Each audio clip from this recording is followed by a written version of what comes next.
3. Kenalkan, di sini kami dari kelompok 14 yang beranggotakan saya, Zaki, dan Bang Yoga. Di sini kami akan menjelaskan bab 10 dengan subtema irisan kerucut. Di sini adalah materi yang akan kita bawakan. Ya, untuk pendahuluannya, irisan kerucut ini ada yang menarik dari irisan kerucut bahwa jika suatu kerucut dipotong-potong, dia akan menghasilkan sebuah grafik berbentuk lingkaran, parabola, elips, dan hiperbola. Di mana yang sudah kita tahu bahwa lingkaran yang sebelumnya sudah kita pelajari dan parabola, elips, dan hiperbola akan kita pelajari lebih dalam untuk desain selanjutnya. Ini juga ada persamaan umum dari irisan kerucut. Di sini bahwa PF sama dengan ini konstanta untuk masing-masing elips, parabola, dan hiperbola. Kita masuk ke subbab yang pertama, yaitu parabola. Di sini kita bisa mendapatkan rumus parabola dari yang konstanta tadi. Kita tahu bahwa konstanta dari parabola itu sendiri sama dengan 1, jadi kita dapat persamaan y kuadrat dan x kuadratnya. Kemudian untuk parabola bukan di titik asal atau di titik 0,0, kita juga dapat persamaan y sama dengan b dan x dikurangi a, di mana b dan a itu merupakan titik untuk titik yang barunya ini. Oke, di sini juga ada contoh soal.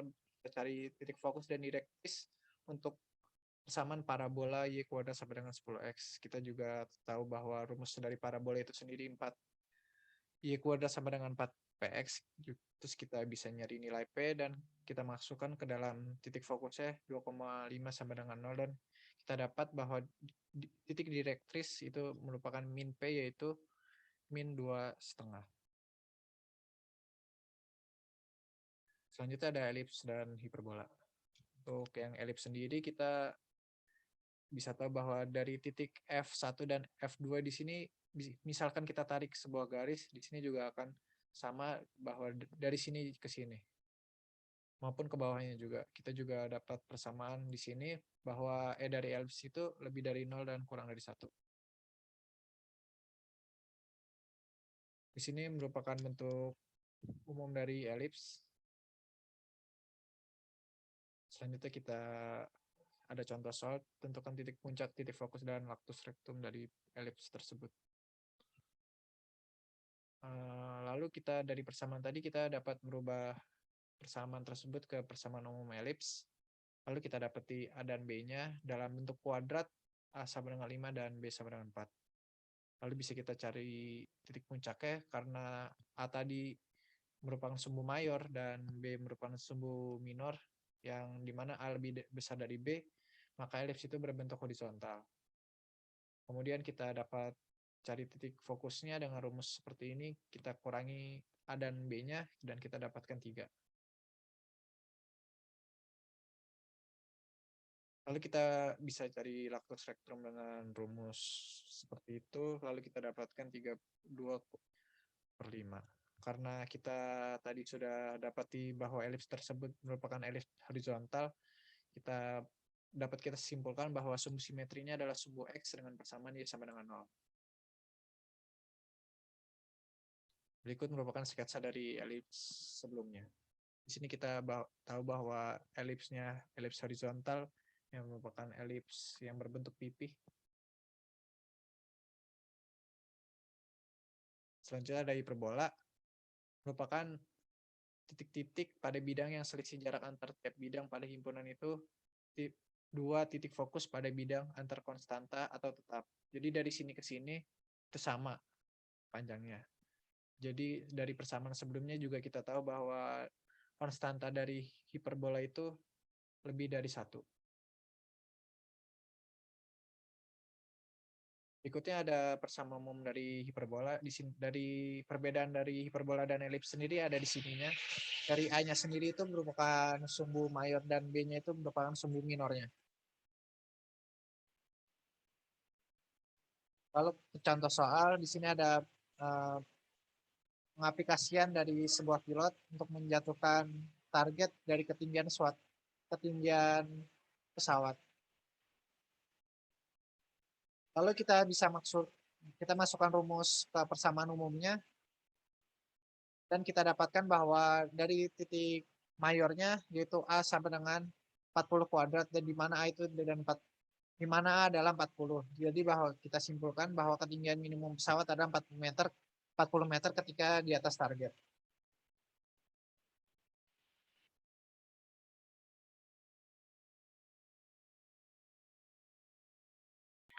Oke, selanjutnya adalah translasi dan rotasi pada sebuah sumbu. Next.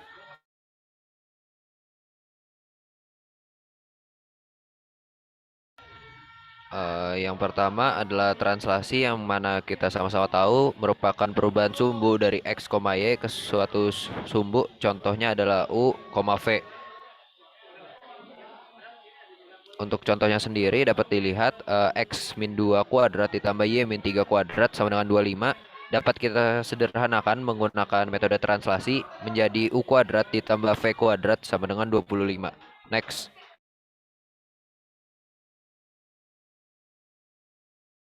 Kemudian adalah rotasi yang dimana sumbu U dan sumbu V dengan titik asal yang sama seperti sumbu X dan sumbu Y tetapi diputar sampai sudut theta tertentu, di mana X sama dengan U cos theta dikurang V sin theta dan Y U sama dengan U sin theta ditambah V cos theta.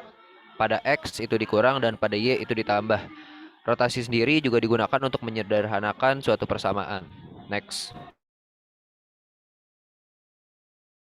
Untuk contoh soal translasi dan rotasi, kita lihat di sini tentukan koordinat baru untuk titik P di 5,-2 setelah translasi sumbu dengan titik asal min 3,2.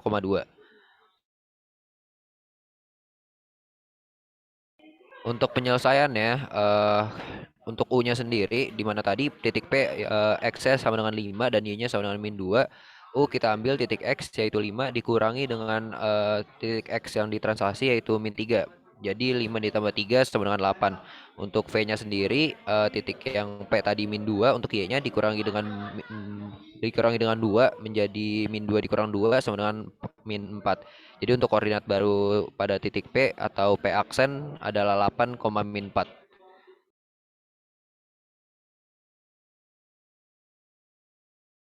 Kemudian selanjutnya untuk parametric representation of curve in the planes. Next. Untuk persamaan parametrik sendiri memiliki bentuk X dan Y yang masing-masingnya mempunyai persamaan tersendiri terhadap T. Untuk contohnya sendiri adalah Y sama dengan T min 3 dan X sama dengan 1 ditambah sin T. Persamaan ini umumnya digunakan untuk menyatakan koordinat titik yang membentuk suatu objek geometris seperti kurva ataupun permukaan.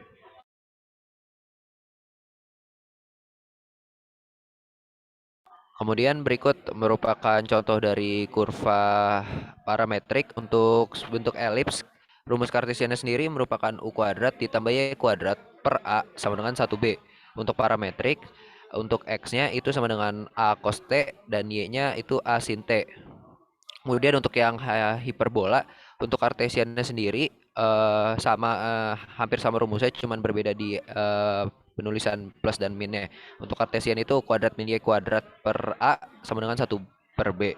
Untuk parametriknya itu X sama dengan A cos T dan Y sama dengan A sin T. Untuk T anggota dari R. Next.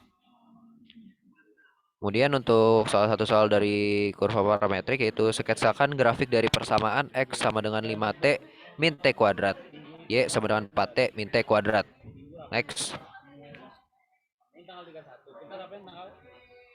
Untuk penyelesaiannya sendiri dapat dilakukan dengan langkah pertama yaitu mengurangkan kedua persamaan tersebut. Yang dimana 5T dikurang 4T menjadi T min T kuadrat ditambah T kuadrat itu hilang. Menjadi X min Y sama dengan T. Selanjutnya mensubstitusi nilai T tersebut ke salah satu persamaan semula. Di sini kita substitusi didapatkan X sama dengan 5, X min Y dikurang X min Y kuadrat. Kalau kita jabarkan menjadi 5X dikurang 5Y dikurang X kuadrat ditambah 2XY dikurang Y kuadrat. Kemudian X-nya kita pindahkan ke ruas yang kanan menjadi X kuadrat dikurang 2XY ditambah Y kuadrat dikurang 4X ditambah 5Y yang merupakan persamaan dari parabola dan didapatkan grafik sebagai berikut. Next. Selanjutnya ada polar coordinate system. Berikut adalah definisi dari koordinat sistem. Di sini ada hubungan antara koordinat polar dan kartesian, di mana koordinat polar dapat kita konversikan kepada kartesian, di mana rumus-rumus sebagai berikut. Selanjutnya ada contoh soal, jika diketahui koordinat kutub, maka tentukan koordinat kartesiusnya. Lalu kita dapat menggunakan persamaan yang sebelumnya, bahwa dari R kita masukkan ke rumus yang X sama dengan R cos A, di mana kita dapetin bahwa A-nya itu 3/3. Selanjutnya kita mencari Y-nya, bahwa Y-nya itu kita dapat dari rumus yang sebelumnya juga, bahwa Y sama dengan R sin A, dan kita dapati juga Y-nya sama dengan 9, sehingga koordinat kartesiusnya adalah 3/3 dari 9. Selanjutnya kita menggambar grafik untuk fungsi berikut untuk X lebih besar sama dengan dari 0 dan X kurang dari sama dengan 4pi.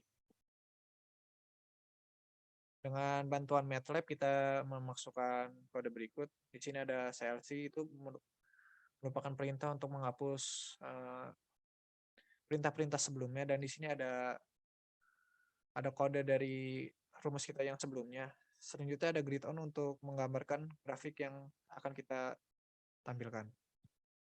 Berikut adalah hasil dari pemrogramannya.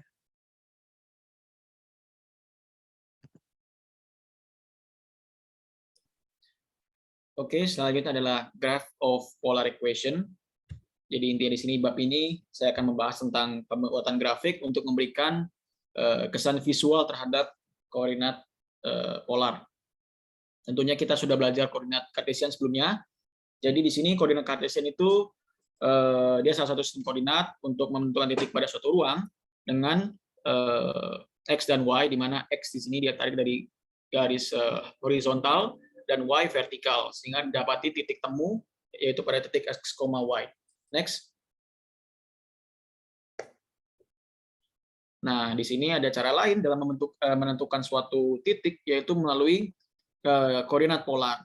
Nah, jadi bedanya dengan tadi, kalau koordinat polar itu dia memiliki parameter R atau jarak atau garis lurus dan theta sebagai sudut yang dibentuknya, sejajar dengan sumbu X. Next. Berikut ini adalah definisi dari koordinat polar yang lebih detailnya ya. Jadi dia ditentukan dari jarak titik yang sudah ditetapkan dan besar sudut. Nah, seperti yang tadi saya jelaskan, parameternya ada dua, yaitu R sebagai jarak dan theta sebagai sudut yang dibentuk. Next. Berikut ini adalah perbedaan dari koordinat kartesius dan polar. Di mana koordinat kartesius ini dia tadi titiknya adalah X, Y, sementara kalau koordinat polar dia R dan theta. Next. Nah, berikut ini adalah juga perbedaan antara koordinat kartesius dan polar, di mana kalau di kartesius punya X dan Y, kalau di polar dia ada R cos theta dan R sin theta. Sementara di kartesius ada X kuadrat plus Y kuadrat, kalau di polar dia ada R kuadrat. Nah, berikut ini soal pertama, bahwasanya persamaan pada polar bisa diubah ke kartesian. Dari kartesian juga bisa diubah jadi polar. Berikut adalah contohnya yang pertama. Jadi mengingat persamaan tadi yang sebelumnya, bahwa X sama dengan R cos theta, Y sama dengan sin theta, yaitu dari kartesian ke polar, itu ya tinggal dimainkan persamaan tadi. Setelah mendapatkan persamaan tadi, kemudian diubah jadi X per R, Y per R, sehingga bisa disubstitusi melalui persamaan awal tadi, sehingga didapati persamaan baru, yaitu persamaan kartesian yang kita inginkan, kita kendaki. Next. Nah, dari koordinat polar ini juga dikenal istilah kesimetrian, di mana pada umumnya ada dua, Yang pertama adalah kurva simetri terhadap X, apabila R theta sama dengan R min theta, sementara kurva akan simetri terhadap sumbu Y, apabila R theta sama dengan R pi min theta. Next. Nah, ini berikut ini akan saya paparkan beberapa contoh soal untuk memberikan visual terhadap beberapa grafik apabila kita rubah parameternya, yaitu kosin atau plus minusnya. Oke, yang pertama dulu, yaitu yang perlu kita ingat tadi adalah tandanya plus minus, kemudian konstanta yang di depan, baru setelah itu adalah sin cos-nya. Nah, pertama kita pahami dulu bahwasanya cos di sini berlaku cos sama dengan cos min theta, maka grafik akan simetri terhadap sumbu X, kemudian dilakukan pencarian terhadap R pada setiap sudut theta. Nah, di sini saya menggunakan bantuan tabel dari Excel, program Excel, untuk mempermudah perhitungan. Setelah itu kemudian diplot dari tabel tersebut dan akan didapati grafik yang seperti pada slide ini. Nah, ini adalah grafik kardioda yang namanya. Next.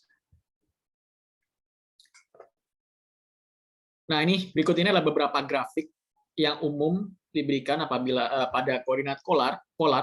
Yang pertama adalah circle atau lingkaran.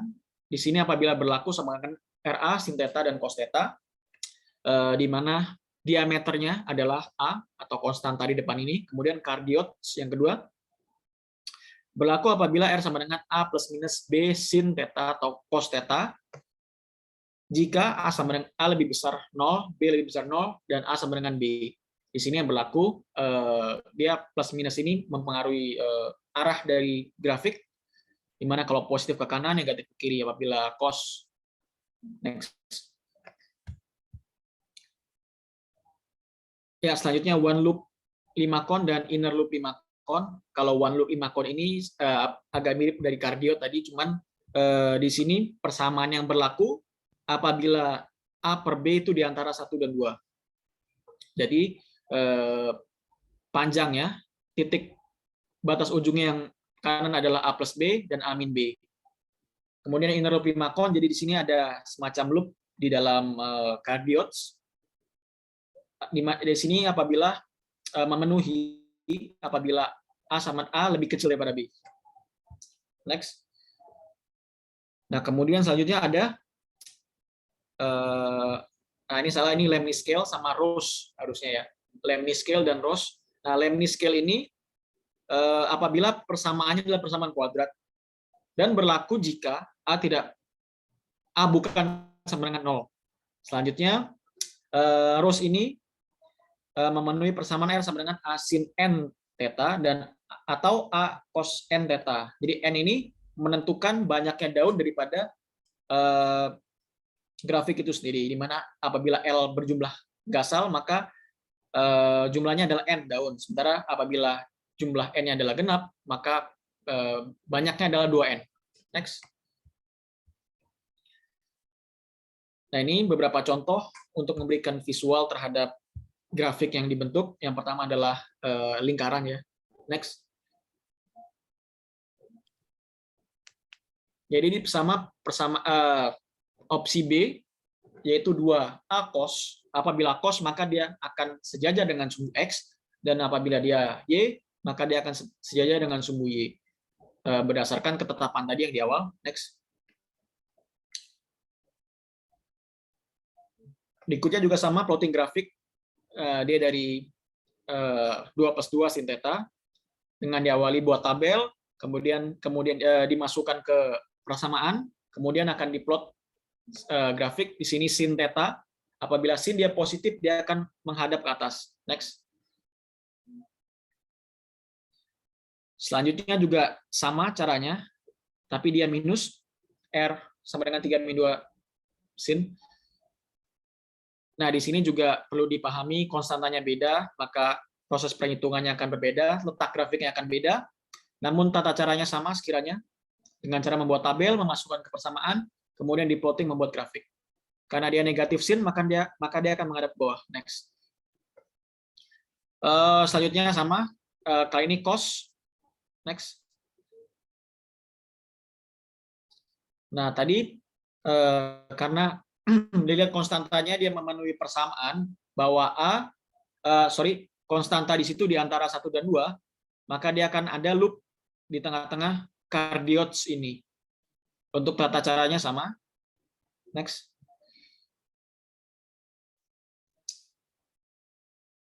Nah, berikut ini kalau contoh kurva R kuadrat, maka dia akan membentuk Lemni scale nantinya. Caranya juga masih sama ya, untuk jadi buat tabel, masukkan ke persamaan, kemudian dibuat grafik. Nah, ini adalah grafik yang dihasilkan, Lemni scale. Nah, terakhir di sini kurva R sama dengan 4 cos 2 theta, di mana 2 sini berlaku sebagai N. Nah, kalau ini dia menggunakan dua tabel ya, ada dua persamaan atau dua cara di sini dipakai. Kemudian sama dimasukkan ke persamaan, habis itu dibentuk grafik. Nah, ini yang perlu diingat tadi 2N, karena dia genap, jadi 2 kali 2 jadi 4, jadi akan terbentuk 4 daun di sini. Next. Selanjutnya, bab 10.7 adalah calculus in polar coordinates. Next.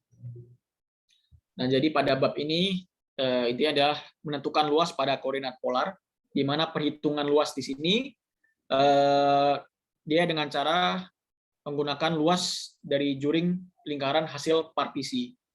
Jadi seperti yang dilihat ini grafik inner loop 5 kon, itu dihasilkan dari partisi yang besar ini ditambah dengan partisi yang kecil ini yang ada di tengah-tengah. Next. Jadi mungkin penurunan luasnya adalah diawali dari pembentukan grafik tadi, setelah di-plotting akan dipecah-pecah menjadi grafik yang lebih kecil, menjadi luasan yang lebih kecil, kemudian di paling kanan ini akan didapati batasan minimum dan batasan maksimum dari juring-juring lingkaran, baru setelah itu dituruni, didapati persamaan seperti di bawah ini. Dan akhirnya didapati persamaan A sama dengan setengah batasan atas sama batasan bawah, diintegralkan ya. Jadi fungsi kuadrat d theta untuk lebih sederhananya. Dan di sini saya akan memberikan contoh soal mencari luas kurva polar R sama dengan 2 plus cos theta pada selang 0,360. Ini batasannya tadi. Nah, jadi dimasukkan ke rumus fungsi yang awal tadi sama. Dan di sini bisa dilihat di atas itu setelah sudah dimasukkan ke rumus.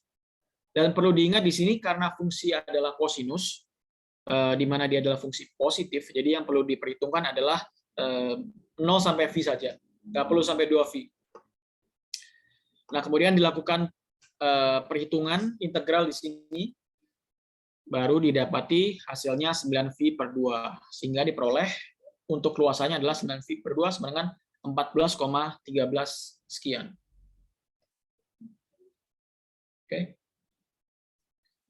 Oke, baik. Sekiranya itu yang dapat kami sampaikan. Untuk lebih kurangnya mohon maaf. Assalamualaikum warahmatullahi wabarakatuh.